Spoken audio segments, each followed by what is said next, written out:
po sa mga mahal kong listeners, magandang araw po sa inyong lahat. Makakasama nyo na naman po ulit kami, ang Johnny Tandem. Hi po sa inyo. At ako na naman po ulit ang inyong tagapagsalaysay, si Miss Winnie, at ito ang ating kwento. Hoy, Aling Rosa, due date mo na ha. Ilabas mo na ang pambayad. Huwag mo na akong bigyan pa ng dahilan para ipahiya ka. Wala akong pakialam sa diskarte mo. Magbayad ka muna bago ka umutang ulit kay Chang. Marvin, pasensya ka na talaga. Kakalibing lang ng asawa ko eh. Naubos ang ipon ko sa ospital at sa burol. Aba, hindi pwede yan. Mahiya naman kayo kay Chang. Hindi niya pinupulot ang pera na pinapautang niya sa inyo. Eh wala pa talaga akong ipambabayad sa ngayon eh. Baka pwede mo muna akong bigyan ng konting palugit. Pangako, hindi kita tatakbuhan. Gas-gas na ang palusot na yan, Aling Rosa eh. Wala ka na bang ibang maisip na dahilan, ha? Ako ang mananagot nito kay Chang eh kapag kulang ang nirimit ko sa kanya. Kahit konting palugit lang, iho.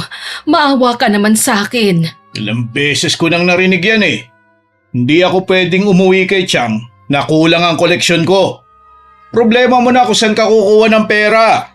Eh saan naman ako kukuha ngayon? Wala na nga akong asawa. Hindi pa ako nakakabawi sa lahat ng nangyari. Hindi ko na problema yan. Basta kailangan mo magbayad ngayon. Kung wala kang pera, humanap ka ng paraan. Gigil na singhal ni Tito Marvin sa kawawang si Aling Rosa. Halos maglupasay na nga ang ginang sa pagmamakaawa sa kanya. Pero ang tito ko para bang walang naririnig. Inisa-isa pa niya ang halos lahat ng taong nasa listahang hawak niya. Tila buntot naman nakasunod sa kanya si Aling Rosa. Umaasa na mapagbibigyan ng pakiusap niya na kung pwede bigyan siya ng konting konsiderasyon. Marvin, sige na naman. Nakikiusap ako sa'yo. Baka naman pwede mo akong pagbigyan ngayon. Kahit ngayon lang talaga. Alam mo naman hindi ba, good payer naman ako. Kahit pa good payer ka, Aling Rosa, wala akong pakialam. Alam mo naman na naghahanap buhay din ako eh. Kapag hindi na kumpleto ang koleksyon ko ngayon, ako naman ang walang matatanggap niyan. Diyos ko naman, bakit bang hirap mong pakiusapan? Maawa ka naman sa akin. Hindi naman ako araw-araw na nakikiusap sa iyo eh. Huwag mo na akong dramahan, Aling Rosa. Napayuko na lang si Aling Rosa. Nanginginig ang mga kamay niya habang pilit na pinipigilan ang pagluha. Ang mga kapitbahay niya sumisilip na mula sa kani-kanilang bakuran. Wala ni isa ang naglakas loob na makialam dahil alam nilang mas lalong lalakas ang boses ni Tito Marvin kapag may pumalag. Ano? Magtititigan na lang ba tayo rito? Kapag hindi kayo nagbayad, ganyan din ang mangyayari sa inyo. Kuya Marvin, konting konsiderasyon naman oh. Kakamatay lang po ng tatay ko eh. Hindi tatakbuhan ni nanay ang utang niya. At anong gusto mong gawin ko? Ako ang magbayad ng utang niya? Hindi pwede sa akin ang pagmamakaawa. Ang utang ay utang. Kahit ilang araw lang naman po sana eh. Kapag ikaw ang sumalo ng utang niya, tatahimik ako. Pero kung hindi, huwag ka nang makialam. Daryl anak, huwag ka nang makisali dito. Mahirap pakiusapan si Marvin. Ayokong pati ikaw ay mapahiya ng dahil sa kanya. Yan ang hirap sa inyo eh. Ang lalakas ng loob nyo mangutang, tapos kapag araw na ng bayaran, ganyan na kayo. Nagkatinginan na lang ang mga tao sa paligid namin. Isa-isa silang nag-uwian dahil wala nang gustong makipagtalo pa kay Tito Marvin. Si Aling Rosa naman, tahimik na umiiyak habang nakayuko. Maski ako, nahihiya dahil sa mga pinagsasasabi niya. Huling banta ko na ito, Aling Rosa ha. Bago matapos ang araw na ito, gusto kong may maibibigay ka sa akin. Kahit saan ka kumuha ng pera, wala na akong pakialam. Diyos ko, bakit ba may mga taong ganito kawalang puso? Huwag na po kayong umiyak, Nay. Balang araw makakahanap din ng katapatang Marvin na yan. Anong sabi mo? Ganid ka, Kuya Marvin. Hindi ka na naawa sa nanay ko. Ang dami mong reklamo ah. Kung ikaw na lang kaya magbayad ng utang ng nanay mo. Huwag ka mag-alala. Babayaran kita. Sige, bilisan mo. Wala akong balak na maghintay ng matagal. Puwe! Mabilis na tumalikod si Tito Marvin at naglakad papunta sa susunod na bahay na sisingilin. Bitbit ang kanyang listahan para bang baliwala ang pag-iyak at pagmamakaawa ni Aling Rosa na iniwan niya sa gitna ng kalsada. Huwag na po kayong umiyak, Nay. Tama na po. Nag-aalala lang naman kasi ako sa utang ko, anak. Nakiusap ako kay Marvin pero ayaw niya akong pakinggan. Palibhasa po kasi. Mayabang kaya ganyan umaste. Balang araw, anak, makakarma rin si Marvin.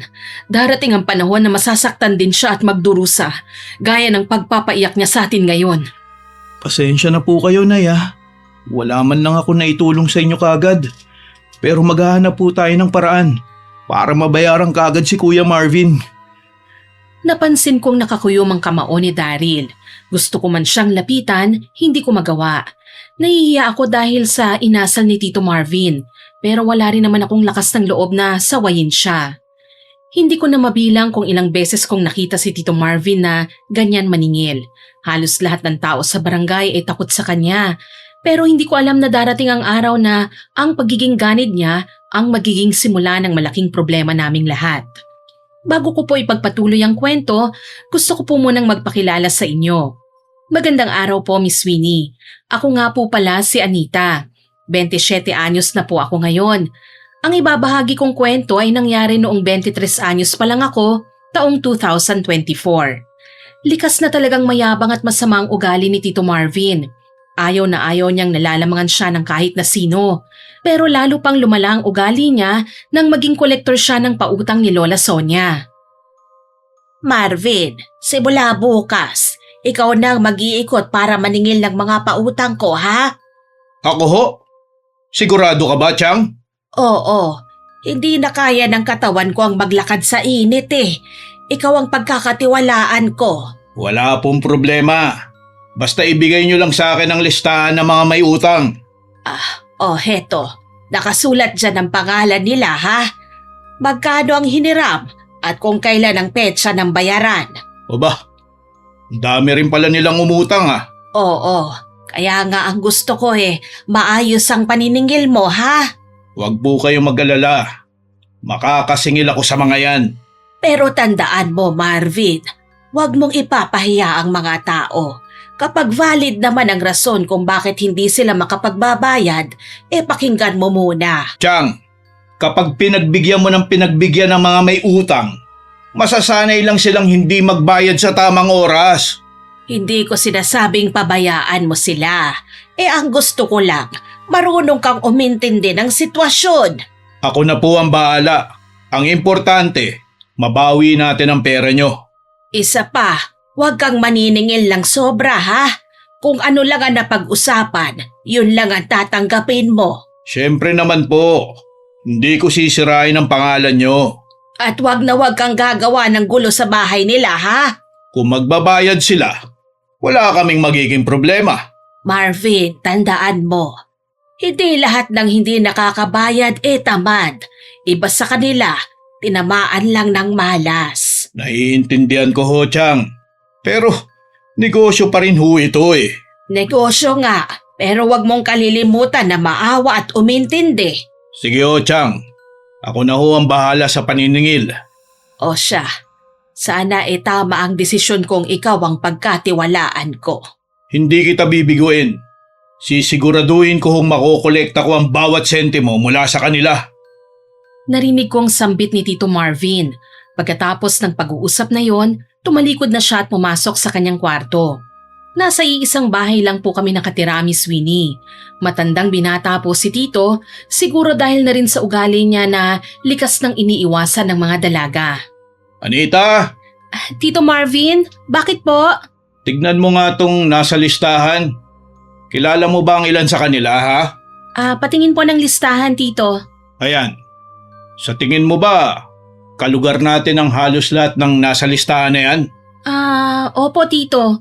Mga kalugar po natin ito. Mabuti kung ganun. Bukas, aagahan ko ang paniningil para naman magandang record ko kay Chang. Mas okay nga po yan, Tito. Ang mabuti pa, sumama ka bukas para matulungan mo kung singilin ng mga may utang sa lola mo. Pwede naman po, Tito. Wala naman po akong gagawin bukas eh. Sige, gumising ka ng maaga ha. Opo. Pagkatapos naming magkasundo ni Tito Marvin, pumasok ako sa kwarto at huminga ng malalim. Hindi po ako sanay na maningil ng utang dahil mahiyain po ako eh. Pero kung makakatulong ako kay Tito, okay lang naman po siguro kung mahinahon kong kakausapin ang mga taong may utang kay Lola Sonia. Kinabukasan, nagkakapi pa lang ako nang lapitan na ako ni Lola. Anita, apo, maaga ka yatang nagising. Opo Lola, sasama po kasi ako kay Tito eh. Talaga ba? Opo Lola, wala naman po akong gagawin kaya tutulong na lang po ako sa kanya. O sige, mabuti pa nga, iha. Pero maliban sa pagsama mo sa tito mo gusto ko sana bantayan mo siya. Ha? Bakit po? Wala naman. Gusto ko lang malaman kung sinusunod ba niya ang lahat ng bilin ko sa kanya. Kaya ang gagawin mo, titignan mo lang kung paano siya makitungo sa mga tao, ha? Sige po Lola, tatandaan ko po yan. Alam ko naman na masunurin kang apo, kaya sigurado ako na marami kang makikitang katangian ng tito mo. Sige po Lola. Nginitian ako ni Lola Sonia kaya tinapos ko na ang pagkakape. Bandang 7:00 nang bumaba si Tito Marvin, nakabihis na at hawak ang listahan ng may utang kay Lola. Handa ka na ba, Anita? Opo Tito, handa na po ako. Halika na. Ayokong mauli sa paniningil at baka tumakas ang iba sa mga may utang eh. Naku, hindi naman po siguro Tito. Ang utang ay obligasyon na kailangan harapin ng mga taong umutang. Hindi natin masasabi yan. Ilan sa mga taong may utang na nakilala ko, mas gusto pang tumakas kaysa umutang eh. Nangyayari lang naman po yun dahil nagigipit sila. Pero hindi naman po siguro sila tumatakas. Narinig ko pa ang malutong na pagtawa ni Tito Marvin bago sumampa sa motorsiklo. Pati ako sumakay na rin, Miss Winnie. Kalokohan yan, Anita. Masyado ka pang bata kaya hindi mo maiintindihan ang lahat ng mga sinasabi ko sa'yo. Tito, hindi po siguro masama kung mag-isip tayo ng mabuti palagi sa kapwa. Kahit gaano pa tayo kapositibo sa kapwa, gagawa at gagawa lang sila ng masama. Aabusuin ka lang nila. Hindi naman po siguro lahat, Tito. Basta para sa akin, wala tayong dapat na pagkatiwalaan. Kaya pagdating natin sa sitio, singilin mo kaagad ang mga pangalan na ibibigay ko sa'yo, ha? Tito, paano po kapag wala silang pambayad? Problema na nila yun. Ang importante, makapagbayad sila. Hindi ko kailangan maawa, ha? Sige po, Tito. Napipilitan kong sambit kay Tito Marvin. Ngayon pa lang, hindi ko na gusto ang paraan niya ng paniningil. Pakiramdam ko, magkakaroon ng matinding kaguluhan lalo na't bago na naman ang kolektor ng pautang ni Lola Sonia. Pagdating namin sa sitio, sinimulan ng lapitan ni Tito ang pinakaunang pangalan na nasa listahan. Mang Fabian, bayaran mo na ang utang mo. May penalty ka na. 3 araw ka nang lagpas sa due date eh. Tito. Oh, bakit? Maging mahinahon naman po kayo. Maaga pa po eh. Ano ngayong kumaaga pa? Asikasuhin mo na lang ang ibang pinagagawa ko sa'yo. Huwag naman po kayong sumigaw. Nakakahiya po sa mga tao oh. Mas mabuti nga yun ang malaman nila na ako na ang bagong taga-singil ngayon. Aba, hindi uubra sa akin ang walang pambayad ha. Pasa due date at kung ano-anong rason para matakasan ang obligasyon. Ay nako, sige na nga po. Kayo na ang bahala dyan. Tinalikuran ko si Tito at naglakad-lakad ako papunta sa mas marami pang bahay. Hindi ako natatakot na maiwan ni Tito, Miss Winnie. Usapan kasi namin, magkikita ng 10:00 sa lugar kung saan nakapark ang motorsiklo niya. Wala pang 10:00 mamaya, ibabalik na ako. Habang naglalakad ako sa kalsada, namataan ko sina Daryl at Aling Rosa. Pumasok sa bahay nila ang ginang at naiwan ng lalaki sa labas habang nagsisibak ng kahoy, kaya naman tinawag ko siya.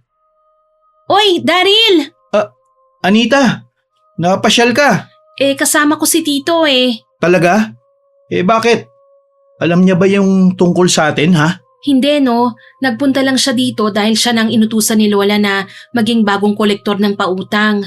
Ganun ba? Akala ko naman kung ano na ang sadya niya rito eh. Naniningil siya ng pautang. Huwag kang mag-alala, hindi ko sinasabi sa kanya ang tungkol sa atin. Pasensya ka na kung medyo kinakabahan ako ha. Stricto kasi ang tito mo eh. Ayoko matulad nung unang pinakilala mo lang ako sa kanya bilang kaibigan.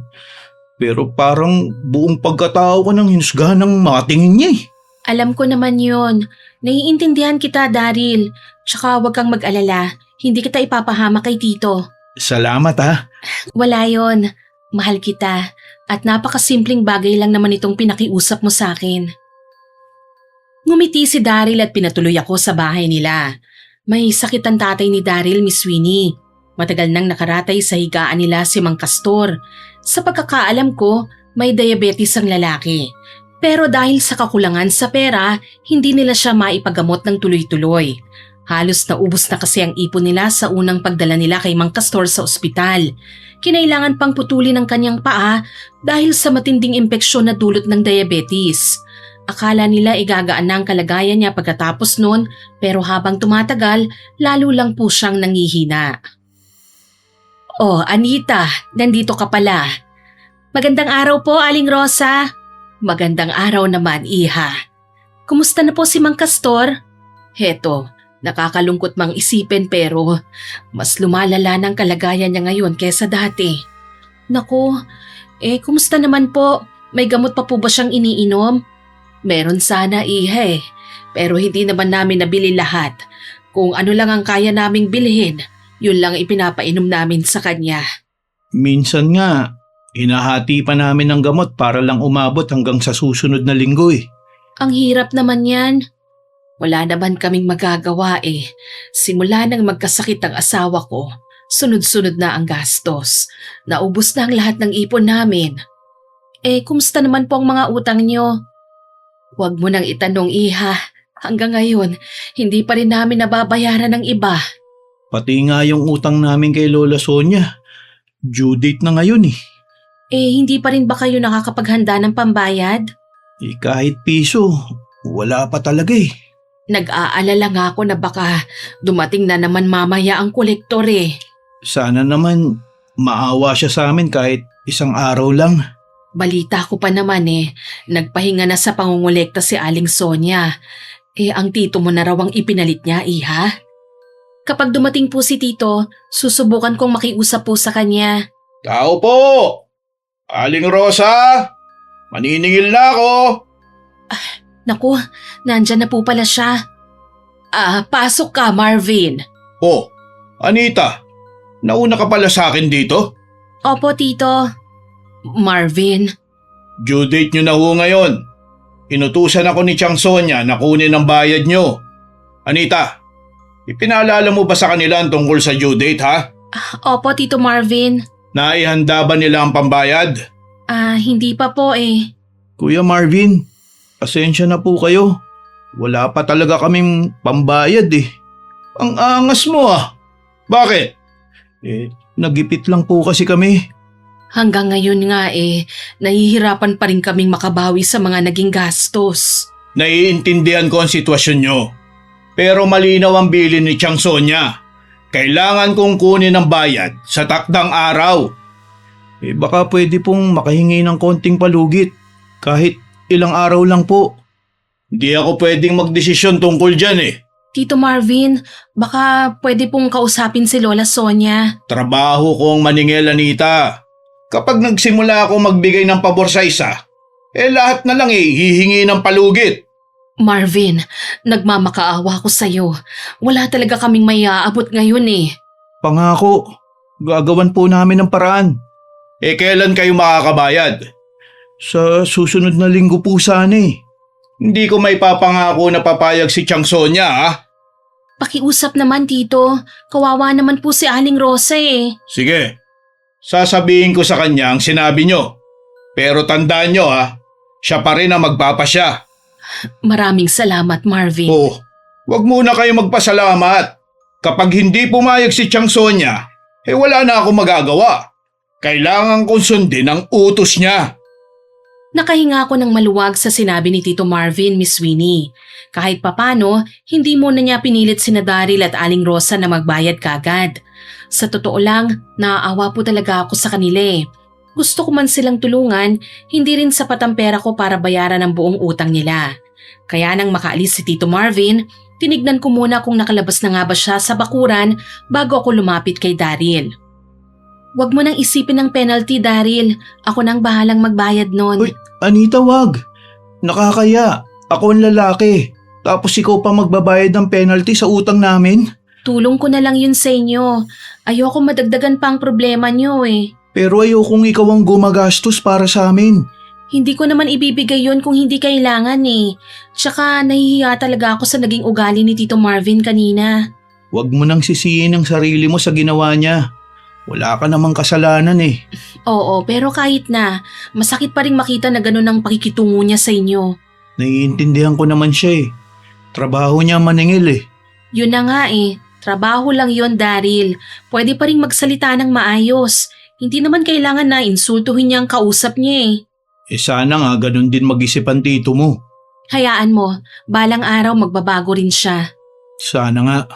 Kaya hayaan mo na, ako nang bahala sa penalty ha? Wag na kasi. Kami na ang bahala dun. Ayokong ikaw ang mahirapan dahil sa amin. Ay, matigas talaga ang ulo mo eh, no? Eh, ikaw rin naman eh. Dahan-dahan kong hinawakan ang kamay ni Daryl. Saglit lang yon pero sapat na para maramdaman niyang kasama niya ako sa laban na pinagdaraanan niya. Malalampasan din natin ito, Daryl. Basta kasama kita, lumalakas ang loob ko. Mabilis kaming bumitiw sa isa't isa nang marinig namin ang pagsara ng pinto, Miss Winnie. Huwag kayong mag-alala, umalis na si Marvin. Ginulat niyo naman kami, Nay. Napangiti kaming dalawa, pero hindi pa rin nawala ang kaba namin. Bukod kay Aling Rosa, wala pang ibang nakakaalam na magkasintahan kaming dalawa ni Daryl. Sa ngayon, gusto muna naming manatiling sekreto ang relasyon namin. Sa halos 15 pangalan na nakasulat sa notebook ni Tito Marvin, 10 lang ang nakabayad sa tamang oras. Agad siyang sumakay sa motor at pinaandar niya yon.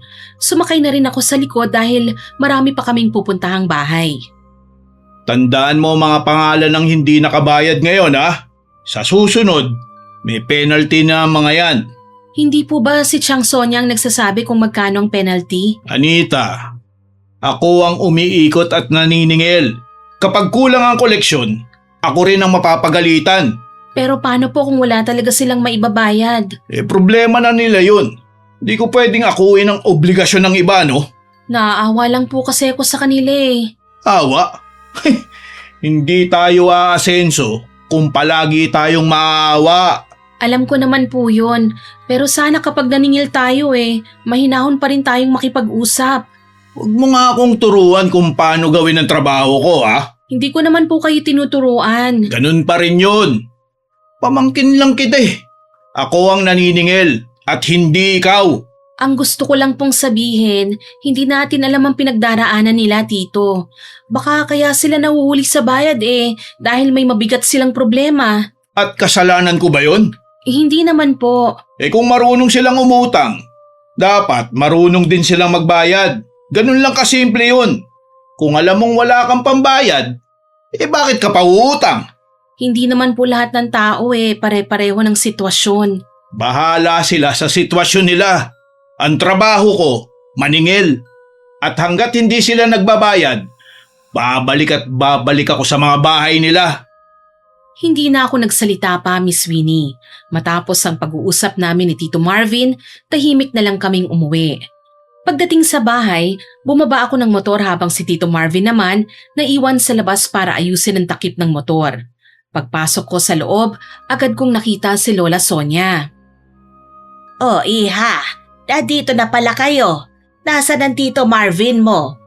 Nasa labas pa po, Lola. Inaayos lang po niya yung takip ng motor. Kumusta naman ang paniningil niya? Maayos ba? Opo. Maayos naman po. Sigurado ka? Parang may iba ka pang gustong sabihin Nahihiya lang po kasi ako sa paraan ng paniningil ni Tito Marvin kanina. Oh, bakit? Anong nangyari? Parang galit po siya kung makipag-usap sa mga may utang Ganun ba? Opo, may ilan pa ngang nakiusap na baka pwedeng sa susunod na linggo na lang sila magbayad kasi wala pa po talaga silang pera Normal lang naman talaga yan, iha. Hindi maiiwasan na may mga taong hindi makakabayad sa mismong due date nila. Kaya nga may penalty. Pero maliit lang naman yun. Hindi para pahirapan sila, kundi para matuto silang magbayad sa tamang oras. Ganun ang takbo ng negosyo. Naiintindihan ko po, Lola. Sa susunod, sumama ka ulit sa Tito Marvin mo, ha? Bakit po, Lola? Malaki na naman po si Tito eh. Alam ko, pero gusto ko pa rin nakasama ka niya. Bakit nga po, Lola? Ikaw lang kasi ang mapagkakatiwalaan kong magsasabi tungkol sa kung paano talaga kumilos ang tito mo kapag nasa labas. Pero bakit po importante yun? Gusto kong malaman kung karapat-dapat ba talaga siya sa trabahong ibinigay ko. Napangiti si Lola Sonia pagkatapos niyang sabihin yon. Hindi ko alam kung ano talagang ibig niyang sabihin, Miss Winnie. Ang alam ko lang, wala siyang sariling anak. Magkapatid ang nanay ko at si Tito Marvin. Nang maagang mawala ang mga magulang nila, si Lola Sonia ang kumupkop at nagpalaki sa kanilang dalawa. Kaya hanggang ngayon, dito pa rin kami nakatira sa bahay niya. Lola, hindi po ba kayo naaawa sa mga taong wala talagang maibabayad? Naaawa naman, iha. Kung ganun po, bakit hindi nyo na lang po alisin ang penalty? Kapag ginawa ko yan, marami ang hindi na magbabayad sa tamang oras. Malulugi ang negosyo natin. Pero hindi naman po lahat sinasadya ang pagka-late nila eh. Totoo naman yan. Kaya hindi ko sila pinipilit. Binibigyan ko pa rin sila ng pagkakataon. Kaya lang po, parang natatakot na po sila kay Tito Marvin. Natatakot? Opo halos wala na silang lakas ng loob na magsalita kapag naniningil na siya. Hindi dapat ganon. Bakit po? Ang taong may utang, kliyente pa rin natin. Hindi sila kaaway. Yun din nga pong nasa isip ko Tandaan mo, Apo, madaling magpautang pero mahirap magpanatili ng tiwala ng tao. Kaya po ba marami pa ring umuutang sa inyo? Oo, kasi alam nilang hindi ako nanloloko. Kapag sinabi kong ganito ang utang at ganito ang penalty, yun lang talaga ang babayaran nila. Hindi po ba kayo natatakot na lokohin kayo ng mga naniningil para sa inyo? Kaya nga maingat ako sa pagpili ng taong pinagkakatiwalaan ko. Ito rin po bang dahilan kaya niyo ako pinapasama kay Tito Marvin? Oo, iha. Ibig pong sabihin, sinusubukan niyo siya? Hindi ko siya hinuhusgahan. Gusto ko lang makita kung paano siya makitungo sa mga tao kapag wala ako. Sana po hindi kayo mabigo. Sana nga, iha. Kasi kapag ang isang tao ay nasilaw sa pera, mahirap na siyang pigilan. Tumango na lang ako at nagpaalam kay Lola Sonia na aakyat muna ako sa kwarto ko. Pagkatapos magpahinga, bumaba rin ako ng tawagin na kami para maghapunan. Nasa hapag na sina Lola Sonia at Tito Marvin. Kaming tatlo na lang ang magkasama sa bahay kaya wala na kaming hinihintay tuwing kainan. Mabuti naman at bumaba ka na, Apo. Halika, kumain na tayo. Sige po, Lola. Salamat po. Bakit ang tagal mo? Pasensya na po, Tito ha. Nakatulog po kasi ako Hindi ka dapat nagpapahintay. Alam mo namang sabay-sabay tayong kumakain Pasensya na po talaga. Hindi na po mauulit. Wala ka talagang pinagkaiba sa nanay mo. Lagi na lang may dahilan. Marvin, tama na. Wala rito ang kapatid mo para pagsalitaan mo ng ganyan. Totoo naman siyang Iniwan niya ang anak niya. Tapos tayo ang sumalo sa lahat ng obligasyon niya. Pasensya na po. Hindi ko naman po sinasadya ang nangyari Siguraduhin mong hindi na mauulit Alam mo naman na masamang pinaghihintay ang grasya. Ay nako, tama na yan. Kumain na tayo. Ayokong nag-aaway kayo sa harap ng pagkain. Pasensya na po, Lola. Wala yun, Apo. Huminga na lang ako ng malalim, Miss Winnie, at tahimik na nagsimulang kumain. Habang nakatingin ako sa mga pagkain sa mesa, napaisip ako. Nagpapasalamat ako dahil hindi kami nagugutom at may pagkain kaming naihahain sa araw-araw. Pero naisip ko rin ang mga taong may utang kay Lola Sonia. Ano kaya ang ulam nila ngayon? Kumakain kaya sila ng mabuti? O baka natutulog silang walang laman ng tiyan habang iniisip kung saan sila kukuha ng pambayad sa mga utang nila. Kumusta ang paniningil mo sa baryo, Marvin? Maayos naman po, Chang. May ilan lang ang hindi nakapagbayad. Ilan sila? Nasa 5 lang ho. Mabuti at kakaunti lang. Anong dahilan nila? Iba-iba eh. May sakit daw, may nawalan ng trabaho, may namatayan. Tapos may nagsabi na sa susunod na linggo na lang daw at gipit siya. Pinagbigyan mo ba? Binigyan ko na lang ng konting palugit. Wala naman silang choice eh. Sinabi ko na babalik ako sa susunod na linggo. Lola, kawawa naman po kasi sila eh. Anita, hindi awa ang nagpapaikot ng negosyo. Hayaan mo magsalita ang pamangkin mo, Marvin. Ang iniisip ko lang po, baka may paraan po para hindi sila matakot kapag naniningil tayo. Kapag hindi sila natakot, lalo silang hindi magbabayad. Hindi rin naman tama na takutin mo sila, Marvin. Chang, kung puro simpatsya at awa ang gagawin natin, abutin tayo ng siyam-siyam sa paniningil. Hindi ko naman sinabing pabayaan mo sila. Ang sabi ko lang, makipag-usap ka sa kanila ng maayos. Pareho lang din po ang resulta. Kung walang pera, wala ring maibibigay. Pero mas mabuti pa rin pong maayos ang pakikitungo natin. Ikaw kasi, madaling maawa.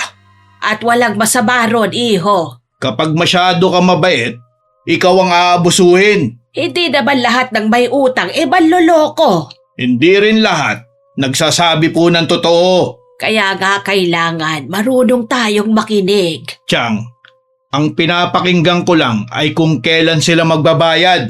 Hindi po ba pwedeng bigyan natin sila ng konting oras? Hanggang kailan? Hanggang sa makalimutan na nila ang utang nila? Kalokohan yun. Hindi naman sa ganon. Pero kung may totoong dahilan, pwede naman tayong umintindi. Chang, habang iniintindi natin sila, nadadagdagan ng mga taong hindi nagbabayad. Marvin, tandaan mo ito. Sa negosyo, hindi lang pera ang pinapaikot, pati na rin ang tiwala. May punto kayo, Chang.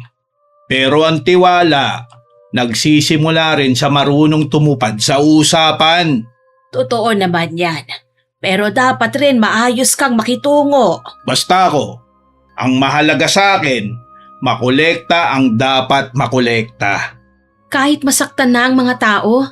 Kung masasaktan naman pala sila sa paniningil, sana hindi na lang sila umutang. Hindi ganyan ang gusto kong marinig sa'yo, Marvin. Chang, gusto ko lang pong siguraduhin na hindi tayo malulugi. At gusto ko rin siguraduhin na walang taong aalis sa bahay natin na pakiramdam nila ipinahiya sila. Hindi ko sila pinapaya. Pinapaalala ko lang ang responsibilidad nila. May paraan ng pagpapaalala na hindi kailangan tinataasan ng boses ang kausap. Sige po, Chang. Susubukan ko po. Sana nga po, Tito. Pero tandaan nyo, sa susunod na linggo, babalikan ko silang lahat. At gusto ko, may maiaabot na sila. Lumipas ang ilang araw, Miss Winnie. Hindi muna kami lumabas ni Tito Marvin dahil wala pa namang kaming nakatakdang paniningil sa sitio. Bukod sa pagpapautang, may iba pa kasing negosyo si Lola Sonia. Doon muna kami tumutulong habang hinihintay ang susunod na schedule ng paniningil. Tanghaling tapat noon, paglabas ko ng kwarto, nakita ko si Tito Marvin na nakaupo sa sala at may hawak na calculator. Anita, pakikuha nga ang notebook ko. Heto po, Tito. Tignan mo tong listahan. Ang dami po palang may utang kay Lola. Oo, at hindi pa kasama dyan ang mga bagong mangungutang. Ang hirap din po palang maging kolektor, ano? Mahirap talaga kung mahina ang loob mo. Hindi po ba kayo naaawa sa kanila? Bakit naman ako maaawa? Kasi may mga pamilya rin po silang binubuhay. At si Chang Sonia, may negosyo rin siyang binubuhay. Tama naman po kayo. Kaya nga kailangan nila magbayad. Pero paano po kung wala nga po talaga silang pera? Di maghanap sila ng paraan. Hindi naman po yun ganun kadali eh. Wala namang madaling kumita ng pera eh. Kung kayo po ang nasa sitwasyon nila, Tito. Hindi mangyayari yun. Bakit naman po? Kasi hindi ako uutang kung alam kong wala naman akong pambayad. Hindi naman po lahat ng tao pare-pareho ng buhay eh. Hindi rin pare-pareho ang dahilan ng mga may utang. Yung iba, marunong lang magdahilan eh. Ang bigat naman po ng tingin nyo sa kanila. Di ako tumitingin sa dahilan nila. Ang tinitignan ko kung magkano ang dapat nilang bayaran. Pera lang po ba talaga ang importante sa inyo? Sa negosyong ito, oo, Hindi po ba importante rin ang tiwala, Tito? mas madali kang lokohin kapag puro tiwala ang pinairal mo. Hindi naman po siguro, Tito. Darating ang araw, maiintindihan mo rin ako. Mahirap pong mangyari yun eh. Kasi ayokong dumating sa punto na pera na lang ang nakikita ko at nagiging bulag na ako sa kabutihan ng mga tao. Ako naman, ayokong dumating sa punto na puro awa na lang ang nakikita ko sa mga may utang. Napailing na lang ako sa mga sinabi ni Tito Marvin, Miss Sweeney. Mukhang mahihirapan talaga akong kumbinsihin siya na maging mahinahon sa paniningil. Habang tumatagal, lalong tumataas ang tingin sa sarili niya at wala siyang pakialam sa nararamdaman ng ibang tao. Tito, aalis na po ako. Oh, saan ka pupunta? Dadaan lang po ako kina Aling Rosa. Nagpaalam ka ba kay Chang Sonia? Opo, nagpaalam na po ako. O ano sabi niya? Pumayag naman po si Lola. Sige, basta wag kang magtatagal ha. Opo, Tito. Wag mong gayahin ang ginawa ng nanay mo. Tito, Bakit? Totoo naman ang sinasabi ko ah. ayoko na lang po sanang pag-usapan si Nanay. Kahit ayaw mong pag-usapan, hindi na mababago ang ginawa niya. Nagbigay siya ng kahihiyan sa pamilyang to eh. Tito naman. Maaga siyang nagkaanak, tapos iniwan ka rin sa amin. Kung hindi dahil kay Chang Sonia, hindi ko alam kung anong gagawin ko sa'yo eh. Alam ko naman po ang lahat ng ginawa niyo para sa akin. Hindi ko po yun makakalimutan. Mabuti naman kung ganun. Kaya nga po nagpapasalamat ako sa inyo eh. Hindi sapat para sa akin ang salamat na yan. Dapat, marunong ka ring sumunod. Opo, tatandaan ko po. At isa pa, huwag kang masyadong maawa sa mga taong may utang ha. Bakit naman po? Kasi habang naaawa ka sa kanila, lalo silang nasasanay na lagi na lang makiusap. Hindi naman po siguro ganun yun, Tito. Sa tagal ko nang nakakita ng mga may utang, halos pare-pareho lang ang dahilan nila eh. Baka naman po may iba talagang walang maibayad. Problema na nila yun. Hindi tayong gagawa ng paraan para sa kanila. Naiintindihan ko po. Mabuti. Tandaan mo ha, hindi umiikot ang negosyo sa awa. Umiikot ito sa pera. Opo, Tito. Sige na. Malis ka na. At tandaan mo yung sinabi ko ha, umuwi ka kagad. Opo. Salamat po, Tito. Sambit ko sabay kaway pa kay Tito Marvin. Ni hindi man lang siya ngumiti pero hindi ko na lang yon pinansin. Para sa akin, sapat nang nakapagpaalam ako sa kanya at kay Lola. Lagi na lang naisisingit ni Tito ang tungkol sa utang kaya hindi ko kayang tagalan ng pakikipag-usap sa kanya. Hindi naman ako natagalan sa paghihintay ng tricycle. Sumakay ako at nagtungo sa sitio kung saan nakatira sina Daryl. Sila ang dadalawin ko, Miss Sweeney. Mabuti na lang, nasa labas si Daryl ng bahay nila nang dumating ako. Dumungaw din si Aling Rosa. Daryl! Uy, Anita, mabuti naman nakadalaw ka. Kumusta na kayo?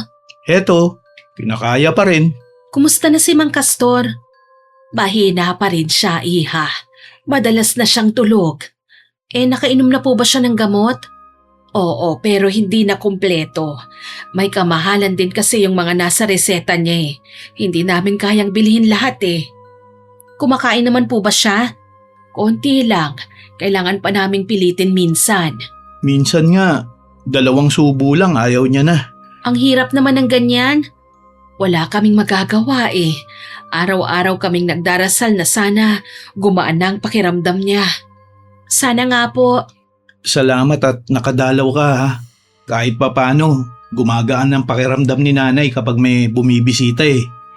Hindi ko naman kayo kayang pabayaan ano? Malaki na ang naitulong mo sa amin, iha. Wala po akong gaanong naitulong. Kayo po talaga oo. Hindi lang pera ang pasihan ng tulong, iha. Minsan, sapat na ang pagdalaw at pangungumusta. Nakakalakas din ng loob yan, anak. Aling Rosa, huwag po kayong mawawala ng pag-asa ha. Hanggat humihinga ang asawa ko, hindi ako susuko. Ako rin. Gagawa ako ng paraan para maipagamot pa si tatay. Nakahanap ka na ba ng trabaho ha, Daryl? May ilang inaplayan ako. Hanggang ngayon wala pa rin tumatawag eh.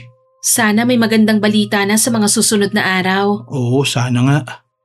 Kapag nagkaroon ng maayos na trabaho si Daryl, unti-unti rin naming mababayaran ng mga utang. Huwag niyo ho munang isipin ang lahat ng sabay-sabay. Mangyayari din naman po ang lahat ng hindi natin inaasahan. Mahirap kayang hindi yun isipin. Tuwing gigising ako, utang kagad ang nasa isip ko eh. Kaya kailangan kong makahanap ng trabaho. Malalampasan din natin ito. Sana nga. Kaso lang minsan, pakiramdam ko, wala nang gustong tumanggap sa akin eh. Ano ka ba? Huwag ka naman mawala ng pag-asa. Kilala kita, hindi ka naman tamad, hindi ka sumusuko. Salamat, Anita. Kaya gustong-gusto kita, Iha. Hindi ka marunong mang-iwan ng taong nangangailangan. Kayo po talaga, Aling Rosa, oh. Totoo ang sinasabi ko.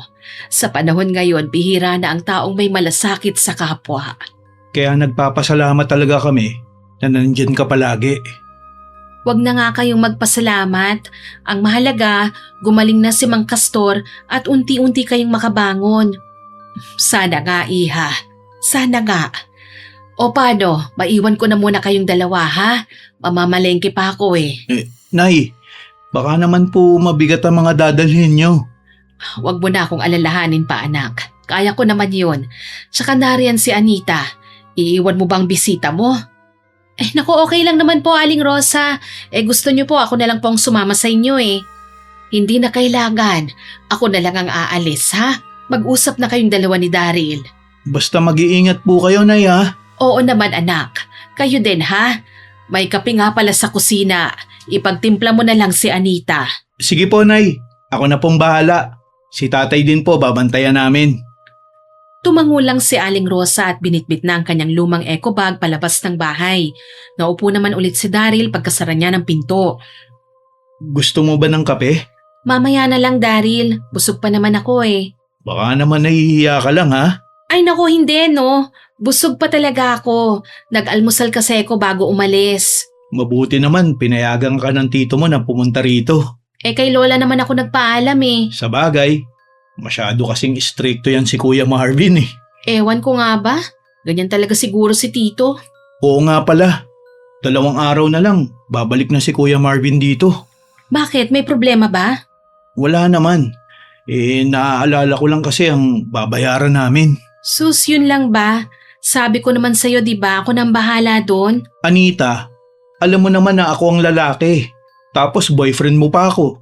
Hindi ba dapat ako nag-iisip ng paraan para masolusyonan to? Daryl, hindi naman masamang humingi ng tulong paminsan-minsan eh. Tsaka ginagawa ko to dahil concern ako sa'yo. Basta wag mo nang alalahanin yun. Nakahanap naman ako ng sideline eh. Talaga? Saan naman? Dun sa palengke, tinanggap akong kargador. Okay na rin yun kasi may income din kahit papano. Basta kapag may problema ka ha, pwede mo akong kausapin. Maraming salamat, Anita. Pero okay lang talaga kami. Tumango na lang ako at hindi na nakipagtalo pa kay Daryl. Kilala ko po siya. Kapag may sinabi siya, siguradong gagawin niya yon. Ilang oras pa akong nanatili sa kanila hanggang dumating ulit si Aling Rosa. May laman na ang dala niyang lumang eco bag, marahil ay mga lulutuing ulam at ilang kilong bigas. Agad ko siyang tinulungan papasok ng bahay. Nagkataon kasing humingi ng tubig si Mang Castor kaya siya munang inasikaso ni Daryl. Ako na po ang tutulong sa inyo, Aling Rosa. Nako Iha, salamat. Nag-abala ka pa.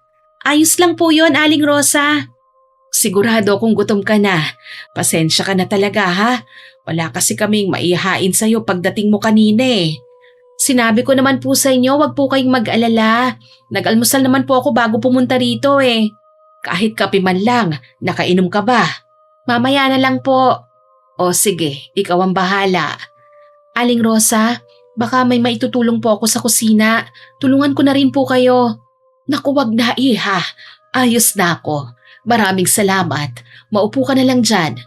Daryl, anak. Bakit po, Nay? Pakiayos naman tong binili kong kakanin. Tapos magtimpla ka na rin ng kape para may maiyahin ka dyan sa girlfriend mo. Sige po, Nay. Daryl, wag na. Okay lang talaga ako. Hayaan mo na. Paborito mo naman tong sapin-sapin eh. Talaga? Sapin-sapin ang binili ni Aling Rosa? Oo. Sandali lang ah. Aayusin ko lang. Saglit akong iniwan ni Daryl. Naiwan kaming dalawa ni Aling Rosa. Napansin kong maya-maya ang tingin niya sa labas ng bahay na parang may hinihintay o binabantayan. Maya-maya humarap siya sa akin. Iha, may itatanong sana ako sa iyo eh. Sige po, Aling Rosa. Ano po ba yon? Kapag nabayaran ko na ba ang huli naming utang, pwede pa kaya kaming umutang ulit? Oo naman po. Kapag maayos po kayong nagbayad, pwede pong tumaas ang credit limit nyo. Halimbawa kung 1,000 ang huli nyong hiniram, baka po sa susunod pwedeng maging 1,500 na yon. Ah, ganun ba? Maraming salamat, Iha. Pagsisikapan talaga naming mabayaran ito para makautang ulit kami kung kailangan. Wala pong anuman. Ganun naman po talaga ang sistema eh. Alam mo naman ang sitwasyon namin eh. Noong nagkasakit si Castor, halos maubos ang ipon namin. Yung iba naming gamit, naibenta na. Yung iba naman, naisanla. Oo nga po. Pero wala naman pong gustong mangyari yon. Ang mahalaga kahit papano, may nalalapitan kayo kapag talagang kailangan. Kaya nga lang hindi rin namin maiwasang mangutang ulit para may pandagdag sa gastusin. Naiintindihan ko po ang pinagdaraanan nyo. Sana maging maayos na rin po ang lahat. Mas nag-aalala ako kay Daryl. Wala kasi siyang maayos na trabaho kaya madalas kaming kapusin. Kung gusto niyo po tutulungan ko kayong mabayaran ang utang niyo. Naku, wag na wag mong gagawin yon, Iha. Nahihiya nga ako sa iyo Ikaw pang laging bumibisita rito. Ang totoo, dapat nga si Daryl lang dumadalaw sa inyo. Tungkol po dyan, pag-uusapan pa po namin ni Daryl. Gusto ko na nga rin po siyang ipakilala kay Lola Ayoko namang habang buhay naming tinatago ang relasyon namin. Talaga ba, Iha? Opo, ayokong isipin ni Daryl na kinakahiya ko siya o gusto kong ilihim ang relasyon namin. Maraming salamat, Iha. Gagawin ko ang lahat para maging karapat-dapat ang anak ko para sa'yo. Naku, Aling Rosa, wala na po kayong kailangan patunayan. Mabait po kayo sa akin at sapat na po yon. Nakangiti akong tumingin sa kanya. Kinahapunan, umuwi na rin ako sa bahay. Dumaan ako sa tindahan ng bibingka para bumili ng pasalubong. Pagdating ko, nadatnan ko si Lola Sonia sa may balkonahe. Tahimik siyang nagkakape habang nakaupo sa paborito niyang rocking chair. Magandang hapon po, Lola. Ay, Iha, nandito ka na pala. May pasalubong po ako sa inyo. Aba, mukhang masarap yan ha. Bibingka ba yan? Opo, mainit-init pa nga po Ay, sakto yan sa kape ko. Tara po, magmerienda na po tayo. Oo naman. Halika, alalayan mo ko. Inalalayan ko si Lola Sonia papunta sa kusina. Pero bago pa kami makapasok, nasalubong namin si Tito Marvin. Nakasimangot siya at agad akong pinigilan. Teka, saan ka galing? Hapon ka na umuwi Sa kaibigan ko lang po, Tito. Kaibigan? Baka naman boyfriend na yan Hindi po, Tito. Mabuti naman. Tandaan mo wala kang aasahang pera sa akin kapag nagloko ka. Huwag kang gagaya sa nanay mo, lumandi, nangutang tapos tumakas. Hanggang ngayon, hindi ko pa rin nababawi ang perang nilabas ko sa kanya. Marvin, tama na. Hindi mo kailangan pagsalitaan ng ganyan ng pamangkin mo. Bakit, Chang? Totoo naman ang sinasabi ko Ang utang ay utang. Kahit kapatid ko pa siya, dapat magbayad. Hindi pwedeng puro awa na lang. Pera ang pinag-uusapan dito.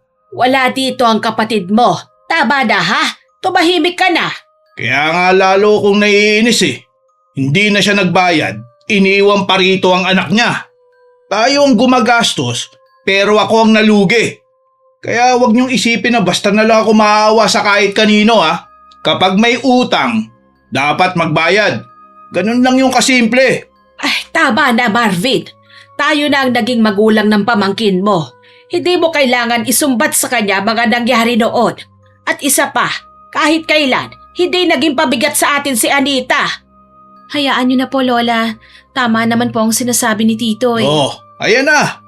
Nagdadrama ka na naman dyan Gusto mo ikaw na naman ang kaawaan eh. Hindi naman po. Naisip ko na baka simula pa lang, dagdag problema na pala ako rito sa bahay. Tignan mo nga. Mana ka talaga sa nanay mo. Pareho kayong magaling magmukhang biktima eh. Pero ang totoo, kayo ang nag-iiwan ng problema sa iba. Sobra ka na, Marvin, ha? Hindi kasalanan ni Anita ang mga naging desisyon ng nanay niya. Wala akong pakialam. Ang alam ko, dahil sa kapatid ko, nalugi ako. Hanggang ngayon, hindi ko pa rin nababawi ang perang pinahiram ko. Tama na. Halika na, Anita. Tayo na lang ang magmerienda. Opo, Lola. Ikaw, Marvin, tigilan mo na nga ang bata, ah. Huwag mong hintayin na pati ko ay magalit sa'yo. Sige na nga. Basta tandaan nyo hindi ako nabubuhay sa awa. Ang pera dapat bumabalik. Nalungkot ako sa mga sinabi ni Tito Marvin, pero hindi ko na lang yon pinansin, Miss Winnie. Mas pinili kong isipin ang kabutihan ni Lola Sonia. Nangako rin ako sa sarili ko na ipapakita kong iba ako sa nanay ko at hindi ako magiging pabaya sa buhay. Lumipas ang ilang araw. Muli akong isinama ni Tito Marvin sa paniningil ng mga may utang. Isa-isa namin pinuntahan ang mga bahay sa sityo. Hoy, Mang Bert! Due date mo ngayon. Nasaan na ang bayad? Tito, relax lang po. Sa susunod na linggo na raw magbabayad si Mang Bert. Sa susunod na linggo? Ganyan din ang sinabi niya nung nakaraan eh. Ano? Ginagawa ba nila akong tanga? Wala daw po talaga siyang maibibigay ngayon eh. Kung wala siyang pambayad, sana hindi na siya nangungutang. Ang dali nilang manghiram pero kapag singilan na, puro dahilan. Tito, baka naman po pwedeng bigyan po natin sila ng ilang araw. Anita, wag ka makialam Trabaho ko to. O ikaw, Aling Nena, lumabas ka nga dyan. Teka lang po. Nakausap ko na rin po si Aling Nena. Wala pa rin kitang tindahan niya kaya wala po siyang pambayad. Hindi ko problema kung walang bumibili sa tindahan niya. Ang problema ko, wala siyang binabayad. Kapag umutang, siguraduhin niyang marunong siya magbayad. Tito naman, baka po makahanap na kayo ng kaaway niyan eh. Huwag mo nga akong pigilan. Kung pagbibigyan ko ng pagbibigyan ng mga taong yan, hindi na ako mababayaran kahit kailan. Maya-maya nakita namin si Aling Rosa na naghihintay sa labas ng bahay. Hoy, Aling Rosa, huwag mong sabihing makikiusap ka na naman Doble na ang penalty mo ngayon. Hindi na iho. Kaya nga ako naghintay rito eh. Heto ang bayad ko. Talaga? Abay, himala. Pinaghirapan naming mag-ina ang perang yan. Sana pagkatapos nito ay makautang ulit ako. May kailangan pa kasi kaming bilhin eh. Aba, parang suki ka na. Bayad ngayon, utang ulit bukas.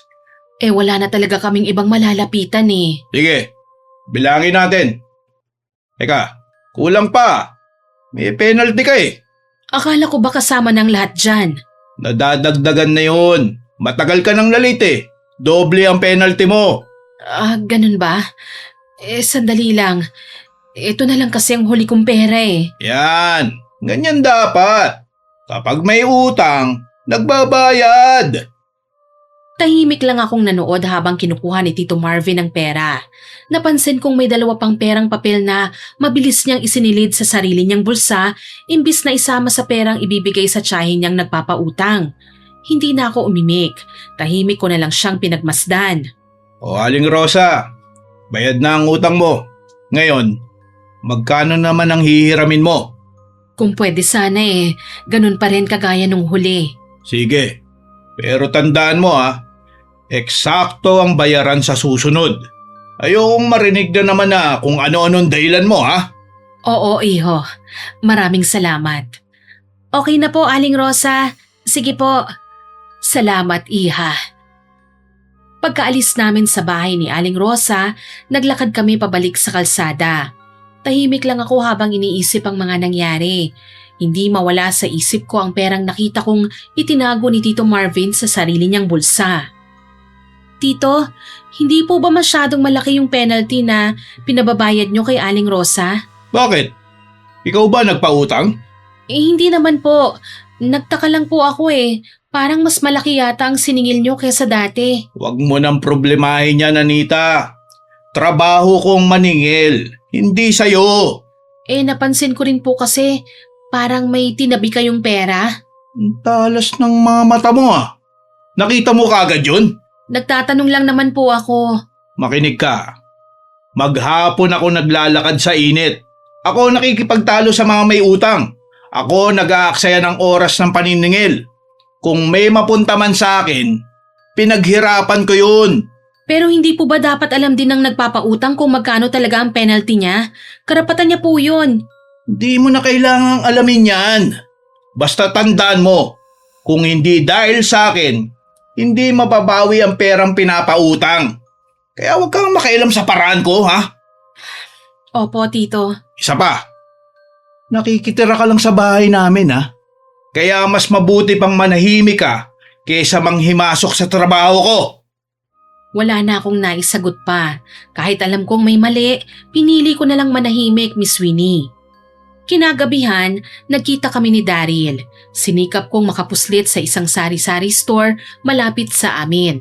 Panatagal loob ko dahil kahit papano, hindi ako makikita ni Tito Marvin dito. Oh, bakit parang ang tahimik mo dyan? Galing kasi ko sa paniningil kasama si Tito Marvin. May ginawa na naman ba siya? Nakabayad ng nanay mo, pero dinagdagan pa rin niya ang penalty eh. Tapos, nakita ko pa siyang may tinago na pera sa bulsa niya. Sigurado ka ba sa nakita mo? Oo no, hindi ako pwedeng magkamali. Kaya pala. Oh, bakit? Kaya pala may mga pagkakataon na napapansin kong hindi tugma ang perang sinisingil ni Kuya Marvin. Pero wala naman akong ebidensya eh. Kaya hindi na lang ako nagsasalita. Hindi ba dapat sabihin natin ito kay Lola? Ay, wag muna. Kilala mo si Kuya Marvin. Kapag kinompronta mo siya nang walang patunay, tayo panlalabas na sinungaling niyan. Nakakaawa kasi si Aling Rosa kanina eh. Halos maubos na ang dala niyang pera. Hindi lang si Nanay, Anita. Marami nang umiiyak dahil sa paniningil ni Kuya Marvin eh. Walang ibang importante sa kanya kundi ang kikitain niya. Tahimik na lang kaming dalawa pagkatapos noon. Habang iniisip ko ang mga sinabi ni Daryl, lalo akong nakukumbinsing may tinatago ngang kalokohan si Tito Marvin. Nagpatuloy ang trabaho ni Tito Marvin bilang kolektor ng pautang ni Lola Sonia. Habang tumatagal, lalo kong napapansin na mas nagiging mabagsik siya kapag naniningil. Kahit sino pang kausap niya, sinisigawan niya at iniinsulto. Ano ba naman kayo? Kapag due date, magbayad na kaagad. Huwag na kayo puro pakiusap. Kung ayaw niyong mapaya, magbayad kayo sa tamang oras. Tito, tama na po. Nakikiusap naman po sa inyo si Manang Sabel eh. Hindi niyo na po siya kailangan sigawan. Bakit? Anong gusto mo? Lambingin ko pa? May utang siya eh, kaya dapat magbayad siya. Hindi ako nandito para makinig sa drama nila. Pero nagpaliwanag naman po siya eh. Natanggal po siya sa trabaho eh. Hindi naman po siya tumakbo. Nagbigay pa nga siya ng kalahati ng utang niya eh. Kalahati? Hindi pwede yun. Hindi naman po lahat ng tao eh pare-pareho ng sitwasyon, Tito. Minsan kailangan lang talaga nila ng konting palugit. Palugit? Yan ang dahilan kung bakit umaabuso ang mga may utang. Kapag pinagbigyan mo ng isang beses, uulit-ulitin na nila. Hindi naman po sila umaabuso eh. Nahihirapan lang po talaga sila. Kung kayo po ang nasa kalagayan nila, siguradong maiintindihan niyo po yun. Hindi mangyayari sa akin yan. Dahil marunong akong tumupad sa usapan. Kapag umutang ka, obligasyon mo magbayad. Ganun kasimple yun. Pero pwede naman pong maningil ng maayos. Hindi niyo naman po kailangan ipahiya sila sa harap ng ibang tao. At bakit hindi? Kapag napahiya sila, saka pa lang sila matatauhan at maghahanap ng paraan para makabayad. Tito, lalo po silang masasaktan. Hindi niyo po ba naiisip ang nararamdaman nila? Wala akong pakialam sa nararamdaman nila. Ang importante sa akin, mabayaran ng utang. Hindi ako naging kolektor ng utang para lang maawa. Hindi po masamang maging mabuti kahit kolektor kayo. Ikaw tumahimik ka na nga. Kanina ka pa kontra ng kontra eh. Kung makapagsalita ka, daig mo pa ang abogado nila eh. Hindi po ako kumakampi sa kanila, Tito. Gusto ko lang pong maging maayos ang paraan ng paniningil natin. Huwag mo akong pakialaman sa trabaho ko, Anita. Pareho ka rin naman nila eh. Wala ka ring kwenta. Sa totoo lang, Miss Winnie, sobrang napahiya ko nang sigawan ako ni Tito Marvin sa harap ng maraming tao. Hindi ko na talaga napigilan ang sarili ko. Umalis ako habang umiiyak at dumiretso sa bahay nila Aling Rosa. Wala na kasi akong ibang maisip na puntahan ng mga oras na yon. Anita, bakit ka umiiyak? Anong nangyari? Hindi ko na po kayang pagtiisan si Tito. Napapahiya na po ako sa ginagawa niya sa akin eh. Nako Iha, alam mo naman kung anong ugali ng tito mo eh. Matagal na siyang ganyan. Mahirap talagang baguhin ang taong ayaw magbago. Nakakatampo lang po kasi ang mga sinabi niya sa akin. Naiintindihan ko naman po na may mga utang ang mga tao eh. Pero kailangan ba talaga niyang pagsalitaan ng hindi maganda? Parang wala na siyang pakialam kung nasasaktan man sila. Hindi ko rin alam ang sagot dyan, Iha. Kahit ako nga, hanggat maaari umiiwas na lang ako kay Marvin. Ayoko nang makipagtalo pa sa kanya. Pwede po bang dito muna ako sandali? Gusto ko lang po munang kumalma. Siyempre naman, Iha. Dumito ka muna. Pasensya ka na ha at wala si Daryl. Nasa palengke siya eh. Sumasideline sa pagiging kargador. Ayos lang po yon, Aling Rosa. Huwag ka nang umiyak ha. Hindi ka dapat mawala ng pag-asa. Balang araw, marirealize din ng tito mo ang mga ginagawa niya. Sana dumating ang panahon na matuto siyang rumispeto sa kapwa. Patuloy niya akong inalo hanggang sa unti-unti akong kumalma. Tahimik akong nagpasalamat, Miss Winnie. Wala man akong sariling ina, nandito naman si Aling Rosa na handang iparamdam sa akin ang pagmamahal ng isang ina. Lumipas ang mga araw. Sa mga sunod na pangungulekta ni Tito Marvin, hindi na muna ako sumama. Hindi pa rin nawawala ang sama ng loob ko sa kanya, kaya mas pinili kong tumulong na lang sa iba naming pinagkakakitaan. Pero hindi pa rin mawala sa isip ko ang nangyari eh. Pakiramdam ko, pati ako nadadamay sa masamang tingin ng mga tao dahil sa ugali ni Tito Marvin. Kapag nakikita nila ako, parang naiisip nilang pareho kami ng ugali. Mas lalo pa ako nabigla nang isang araw, umiiyak na nakipagkita sa akin si Daryl. Anita, sinugod na naman si tatay sa ospital. Mas lumala na ang kalagayan niya. Naku, kawawa naman si Mang Castor. Pupunta ako doon para dalawin siya. Oo, sige, sasama ako ha. Hindi na ako nagdalawang isip pa, Miss Winnie. Sumama ako kagad kay Daryl papunta sa ospital. Pero pagdating namin doon, huli na po ang lahat. Hindi na namin naabutan ng buhay si Mang Castor. Nakahiga na siya sa digulong na kama habang dinadala ng mga hospital staff papunta sa morgue. Nakikiramay talaga ako sa inyo, Daryl. Hindi na siguro kinaya ni tatay. Ang tagal na rin niyang lumalaban eh. Alam kong walang salitang makakapagpagaan ang nararamdaman mo ngayon. Pero isipin mo na lang na hindi na siya mahihirapan pa. Masakit pa rin, Anita. Tatay ko pa rin siya. Oo naman. Walang makakapuno sa pagkawala ng isang magulang. Hindi ko alam kung paano ko sasabihin to kay nanay. Malalaman din naman niya dahil magkakapamilya kayo. Mas mabuti nang manggaling sa'yo kesa sa iba. Ilang minuto lang ang lumipas nang dumating si Aling Rosa. Halatang nagmamadali siya at nanginginig pa ang mga kamay. Daryl, kumusta ang tatay mo? Nasaan siya? Nay, Oh, bakit ganyan ang mukha mo? Anak, sabihin mo sa akin. wala na po si tatay. Huwag kang magbiro ng ganyan, Daryl. Totoo po, Nay. Iniwan niya na po tayo. Hindi pwede! Lumapit si Aling Rosa sa digulong na kama at dahan-dahang ibinaba ang kumot na nakatakip sa mukha ni Mang Castor. Castor! Bakit mo naman kami iniwan kaagad? Nay, tahan na po. Hindi ba ang usapan natin? Uuwi ka pa? Hindi ba ang sabi mo lalaban ka? Aling Rosa, paano na kami ngayon? Paano na ang pamilya natin? Pasensya na po, Nay. Ginawa naman po natin ang lahat pero sumuko pa rin po si tatay. Alam ko anak, wala naman akong sinisisi. Ang sakit lang talaga. Aling Rosa, wag na po kayong umiyak. Anita, wala na ang asawa ko. Nandito lang po kami para sa inyo. Mahigit 40 taon kaming magkasama. Hindi ko alam kung paano ako magsisimula ulit nang wala na siya. Hindi kita iiwan, Nay. Kakayanin po natin to. Sana nga anak. Pero ang hirap tanggapin na hindi ko na siya makikita at makakausap pa kahit kailan. Hindi man po madali, pero hindi naman po kayo nag-iisa. Kasama niyo po ako. Tahimik kaming tatlo habang nakatingin kay Mang Castor. Wala nang gustong magsalita pa. Tanging iyak at hikbi na lang ang maririnig sa loob ng ospital. Ilang araw pagkatapos ng pagkamatay ni Mang Castor, nagsimula na ang burol sa bahay nila Aling Rosa. Maraming kapitbahay ang nakikiramay at tahimik na nakikipagkwentuhan sa labas. Akala ko kahit papano ay magiging maayos ang araw na yon. Pero nagkamali po ako, Miss Winnie. Dumating po si Tito Marvin at sinenyasan niya akong sumunod sa kanya. Aling Rosa, kailangan natin pag-usapan ang utang mo. Marvin, kamamatay lang ng asawa ko. Wala pa talaga akong maibabayad. Yan ang habang sinasabi ko eh.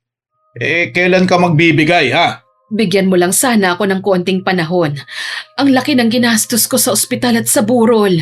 Problema mo na yan. Hindi naman pwede yung porke namatayan ka, hindi ka na magbabayad. Napayuko na lang si Aling Rosa habang pinipigilan ang pag-iyak niya. Hindi ko naman sinasabing tatakbuhan ko ang utang ko eh.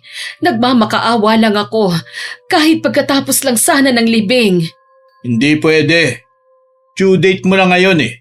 Wala talaga akong pera, Marvin. Wala? Pero may pamburol ka. Tumulong lang ang mga kamag-anak at kapitbahay ko.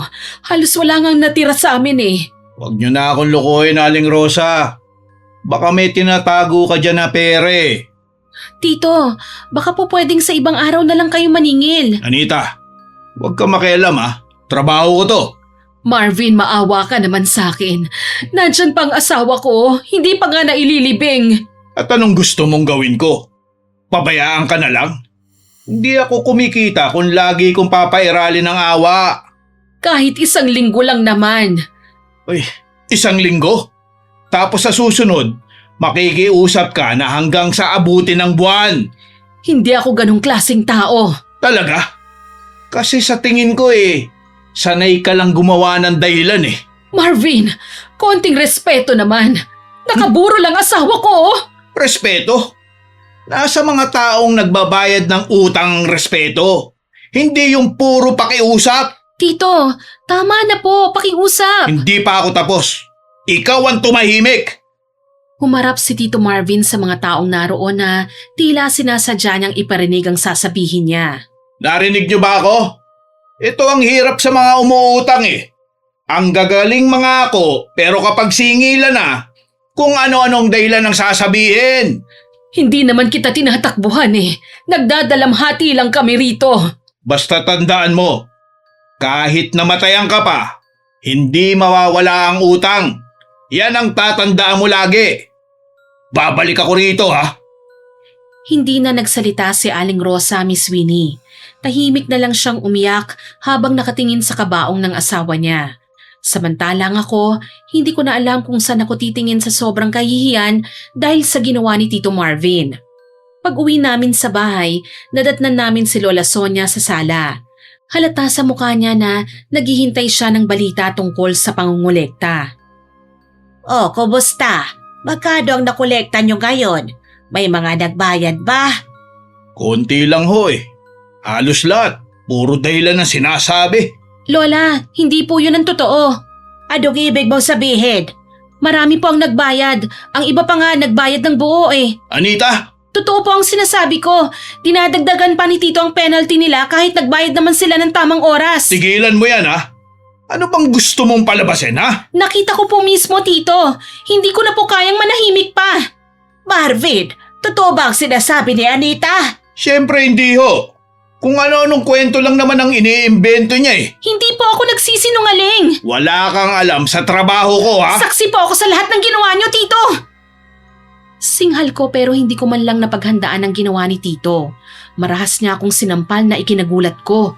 Napahawak ako sa pisngi ko habang nangingilid ang luha. Huwag mo kong sinisiraan sa harap ni Chang ha? Marvin, bakit mo siya sinampal? Sige, kayong alam ko na ang ginawa mong kalokohan. Hindi na ako papayag na mangulekta ka pa. Kung gusto niya maging bida, bahala siya. Pero hindi ko mapapalagpas sa mga kasinungalingan niya. Patabog na lumabas si Tito Marvin ng bahay. Naiwan kaming dalawa ni Lola Sonia sa sala. Akala ko tapos na po ang gulo pero hindi pa pala. Pagsapit ng hapon, bumalik si Tito Marvin sa bahay nila Aling Rosa kung saan ako nakikipaglamay. Aling Rosa, lumabas ka nga riyan. Sino yun? Aling Rosa, mukhang si Tito po yun ah. Ako na lang ang lalabas, iha. Lumabas nga si Aling Rosa habang namumugto pa ang mga mata sa kaiiyak. Ano na naman ang kailangan mo? Huwag kang magpanggap na walang pera ha. Alam kong may tinatago ka dyan. Marvin, sinabi ko na sa'yo, wala nga akong maibabayad sa gayon. Hindi ako naniniwala. Kamamatay lang ng asawa ko. Unawain mo sana. Pati ba naman ngayon hindi mo pa ako titigilan? Hindi ko na problema kung namatayan ka. Wala ka ba talagang puso ha? Ang importante sa akin, mabayaran ang utang mo. Kuya Marvin, tama na. Huwag mo kong pakikialaman. Huwag mo sigawan ng nanay ko. Kung ayaw niyong mapaya, magbayad kayo. Wala ka na talagang respeto, no? Nakaburol pa po ang tatay ko. Wala akong pakialam. Isa pang bastos ng salita ang sabihin niyo sa nanay ko. Hindi na kita palalagpasin pa. Sa tingin mo ba, natatakot ako sa'yo? Hindi kita tinatakot. Pinapatigil lang kita. Tama na! Huwag na kayong mag-away pa! Umalis ka nga sa harapan ko, ha? Bakit mo ba pinagtatanggol ang lalaking to, ha? Tito, sumusobra na kayo! Anita, tumabi ka. Tama na, Daryl. Pero Nay, hindi ko na po kayang tiisin ang ginagawa niya sa inyo. Hanggat hindi kayo nagbabayad, babalik at babalik ako rito. Marvin, wala ka talagang awa sa kapwa mo. Awa? Hindi ko ikayayaman ng awa. Saka dapat ba kayong kaawaan, ha? Hindi kita isinumpa noon dahil ayokong malungkot ang tiyahin mo. Pero sobra ng ginagawa mo ngayon. Ay, nagbabanta ka pa, ha? Kung may kaya kang gawin, gawin mo na! Hindi kita tinatakot. Pero tandaan mo ang araw na ito. May hangganan din ang pang-aapi mo. Tignan natin. Tinalikuran ni Tito Marvin ang lahat at umalis na parang walang nangyari. Tahimik kaming naiwan. Nanginginig sa galit at sakit si Aling Rosa habang nakatingin sa direksyong tinatahak ni Tito. Daryl, Anita, patawarin niyo ako. Nay, bakit po? Ayoko sanang gawin ito, pero hindi ko na pwedeng hayaan pang may masaktan dahil sa taong yon. Aling Rosa, kung hindi siya madadaan sa pakiusap, ibang paraan na lang ang maibibigay ko sa kanya. Ang bigyan siya ng leksyon. Maiparamdam ko lang kung gaano ako nasaktan sa mga sinabi niya sa akin. May laman ang mga sinabi ni Aling Rosa, Miss Winnie, pero hindi ko alam kung paano magsasalita dahil naunahan po ako ng takot. Para kasi siyang nagbabanta eh. Ilang araw pa ang lumipas, nagising ako dahil sa malalakas na katok ni Lola Sonia sa pintuan ng kwarto ni Tito Marvin. Nang lumapit ako para makiusisa, narinig ko rin ang mahihinang daing sa kwarto ni Tito. Aray, ang sakit ng lalamunan ko. Marvin! Marvin! Kisig na! Bakit ba hindi ka lumalabas? Marvin! Buksan mo ang pinto! Lola, baka po tulog pa po si Tito. Hindi, iha. Kanina ko pa siya naririnig na dumaraing eh. Sigurado po ba kayo? Oo, sigurado ako. Maya-maya pa dahan-dahang bumukas ang pinto. Narinig namin ang namamalat na boses ni Tito. Napaatras ako nang makita ko ang itsura niya. Namumutla, nanlalalim ang mga mata at parang ilang gabi nang hindi nakakatulog. Ano ba yan? Marvin, ano ba nangyayari sa'yo? Hindi ko rin alam, Tiyang eh. Tito, okay lang po ba kayo? Hindi ako okay. Parang ang bigat ng katawan ko eh. Bigla siyang napayuko at nagsuka sa sahig. Ay, Diyos ko! Tito! Simula pa kagabi, suka na ako ng suka eh. Bakit hindi mo sinabi kaagad? Akala ko po kasi mawawala lang ito. Tara na po, ang mabuti pa, magpa-check up na po tayo. Sandali, parang may nakabara rito sa leeg ko. Sigurado ka ba? Opo, tapos Gumagapang ang sakit dito sa lalamunan ko. Baka naman po namamaga ang lalamunan niyo, Tito. Hindi. Iba ang pakiramdam ko. Paulit-ulit niyang nilulunok ang laway niya pero lalo lang siyang nahihirapan. Ano bang eksaktong nararamdaman mo, ha? Parang may barya nga sa lalamunan ko, Chang. Ilang beses ba ako magpapaliwanag para maintindihan nyo? Marvin, kumalma ka nga. Nagtatanong lang ako eh. Hindi ho ako makalunok. Pakiramdam ko, may mga barya at papel na nakasaksak dito sa lalamunan ko. Tito, wala naman pong laman ng lalamunan niyo eh. Hindi po kayo makakapagsalita kung may barayan. Tsaka bakit naman po pera at barya ang naisip niyo? Mataas lang po ang lagnat niyo kaya kung ano-anong nararamdaman niyo. Hindi. Nararamdaman ko talaga eh. Anita, kumuha ka nga ng tubig. Opo. Kumuha ako ng tubig sa kusina at dinala sa kwarto. Hindi ko pa man ito naiaabot kay Tito, nagmamadali na niyang inagaw ito sa akin. Oh, dahan-dahan lang po, Tito. Sinubukan niyang uminom pero ilang segundo lang, sinuka rin niya kagad ang ininom niya. Napaatras kami ni Lola Sonia. Hindi ko na kaya. Kailangan na natin siyang dalhin sa ospital. Opo, Lola. Baka masama lang talaga ang kondisyon niya. Baka may sakit lang siya sa tiyan o sa lalamunan. Bilisan nyo na, Chang! Kaagad naming inalalayan si Tito Marvin palabas ng bahay, Miss Winnie. Habang tinitignan ko siya, hindi ko maiwasang magtaka kung bakit nagkasakit siya. Hindi man lang sumagi sa isip ko na pwedeng tamaan na pala siya ng sumpang binitiwan ni Aling Rosa. Ilang araw pa lang ang nakakalipas. Pagdating namin sa ospital, agad na inasikaso ng mga doktor si Tito Marvin. Sunod-sunod ang mga test at check-up na ginawa sa kanya. Ilang oras din kami naghintay bago lumabas ang resulta. At ayon nga sa doktor, wala naman silang nakitang sakit o anumang problema sa katawan niya. Normal daw ang lahat ng lumabas sa test kaya lalo kaming nagtaka. Marvin, narinig mo naman ang sinabi ng doktor. Wala raw silang nakitang kakaiba sa'yo. Ano naging wala? Hirap na nga akong lumunok eh. Tito, baka kailangan po natin magpa-check up sa ibang doktor. Ilang test pa ba ang gagawin nila para malaman na may sakit nga ako? Pakiramdam ko mamamatay na ako eh. Huwag ka nga magsalita ng ganyan. Ano po bang gusto nyo sabihin ko? Na okay lang? Gagaling ako? Kahit hindi naman talaga maganda ang pakiramdam ko? Humingi na lang po tayo ng reseta sa doktor para may mainom po kayong gamot. Mabuti pa nga. Para makauwi na rin ako. Pero ang sabi ng doktor, malinis naman daw ang lalamunan mo. Ewan ko lang sa kanila ah. Hindi naman sila nakakaramdam nito eh. Tito, baka nai-stress lang po kayo. Stress? Ganito ba ang stress? Suka ako ng suka tapos hindi makatulog. Napansin ko rin, ilang gabi ka nang maingay sa kwarto mo eh. Kapag pinipikit ko po yung mga mata ko, ayaw akong dalawin ng antok eh. Kagaya ngayon, nararamdaman ko na naman na parang may baryang nakaipit dito eh. Hayaan niyo po, Tito. Kakausapin namin ng doktor. Ipapasuri ka ulit namin. Bilisan mo. Kung wala silang makikita, di mas okay. Gusto ko na umuwi no?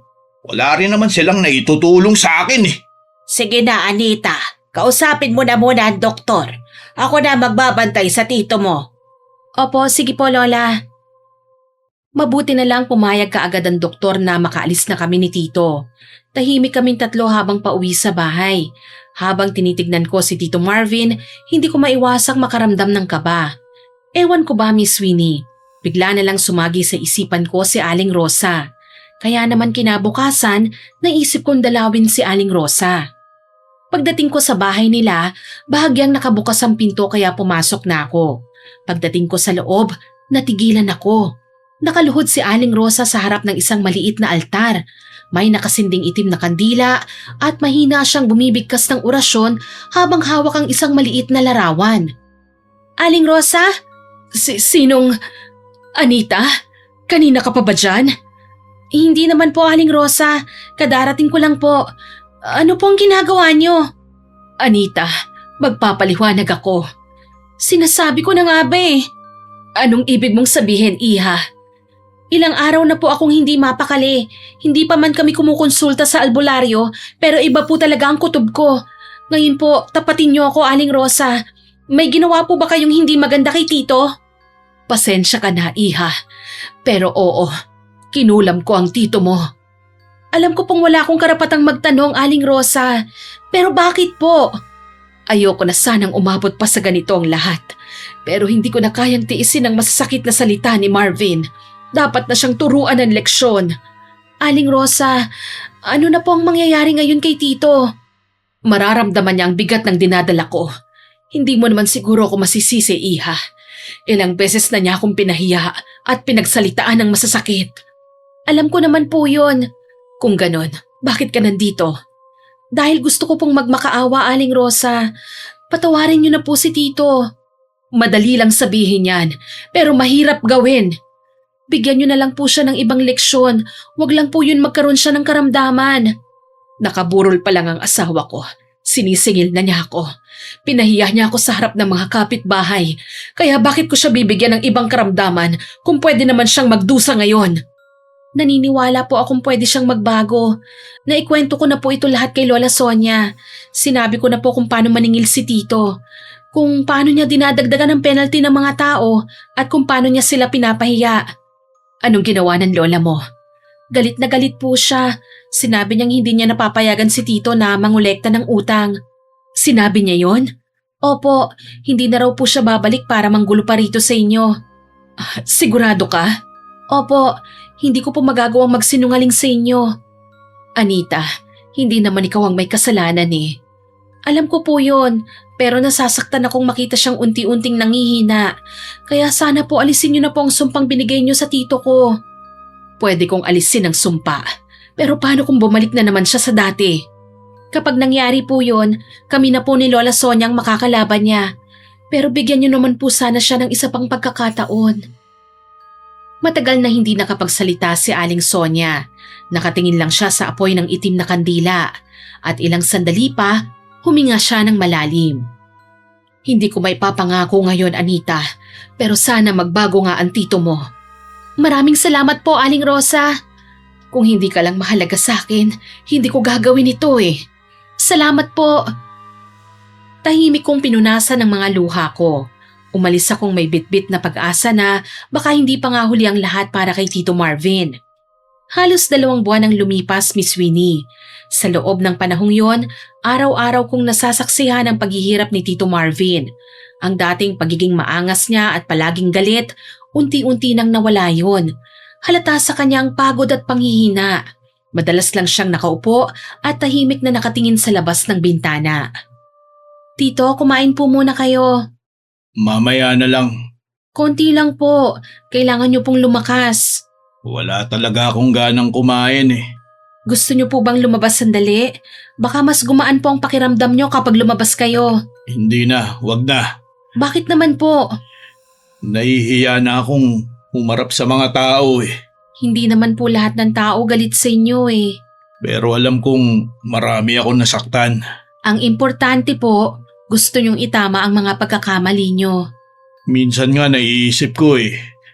Baka huli na ang lahat para magbago ako. Hindi pa po huli ang lahat hanggat may buhay. Sana nga, Anita. Lumipas pa ang ilang buwan. Hindi namin alam na habang tahimik kaming naghihintay, dahan-dahan na palang inaalis ni Aling Rosa ang kulam na ginawa niya kay Tito Marvin.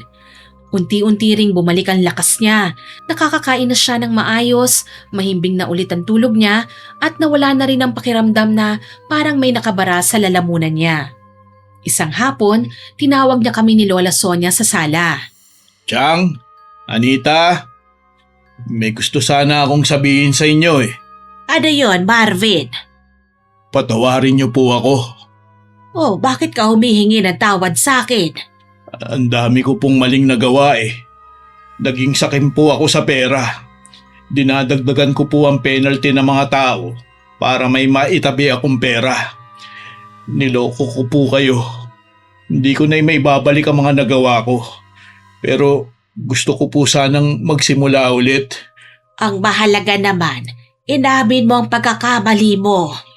Pangako po, Chang. Hindi na po mauulit. Sana nga mapanindigan mo yan. Opo, Chang.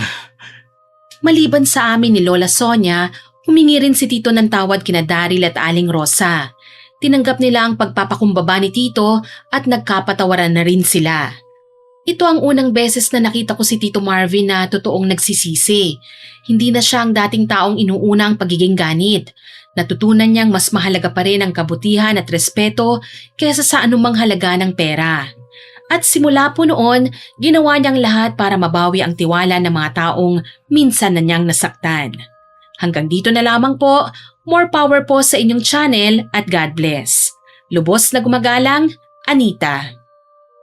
Sana po nagustuhan niyong ibinahagi naming kwento sa inyo ngayon. Pero bago ko po tapusin ito, hindi po makokompleto ito nang walang shoutout sa masusugid nating listeners. Siyempre, Shoutout po kay Jacqueline Sevilla, kay Wilfredo Beroya, belated happy birthday po, sir. Birthday niya kahapon eh. belated happy birthday po. Kay Emma, kay Juke, kay Lyle at Liam, happy listening sa inyo. Kay Raven Tennyson at kay Lola Feli. At kay Yvette Ramos na nag-comment sa sinungaling na manghuhula upload. Ang sabi po niya, "Hello Miss Winnie at Sir John. Baliw talaga ako makinig sa iyo Miss Winnie. Pag nagpapalit ka ng boses mo, nawawala ang pagod ko. Hindi talaga kumpleto ang araw ko pag hindi ako makapakinig sa inyo ni Sir John." Thank you po Ma'am Yvette sa comment po ninyong yan. Kaya po sinisikap naming makapag-upload araw-araw para may mapakinggan po kayo sa mga araw-araw nyong gawain. Salamat po sa suporta ninyo. Maraming salamat din po sa lahat ng nakinig, nagkomento sa mga nauna naming upload. Abangan niyo pa po sana ang mga susunod naming upload at huwag kalilimutang mag-subscribe, like, share and comment sa mga stories namin. Para po mabilis niyong makita kung may bago kaming upload, pindutin niyo lang po ang notification bell para lagi kayong updated at notified. Aasahan pa rin po namin ang suporta niyo ha. Patuloy pong lumalaki ang pamilya ng Miss Winnie Horror Story Channel. Syempre, hindi po namin marireach ito nang wala ang tulong niyo. Muli, ako po si Miss Winnie at kasama ko pa rin po si Sir John. Go, go, go, Team Johnny! Nagpapasalamat po kami sa inyong walang sawang pakikinig at pagsuporta. God bless po sa ating lahat. Bye! Bye!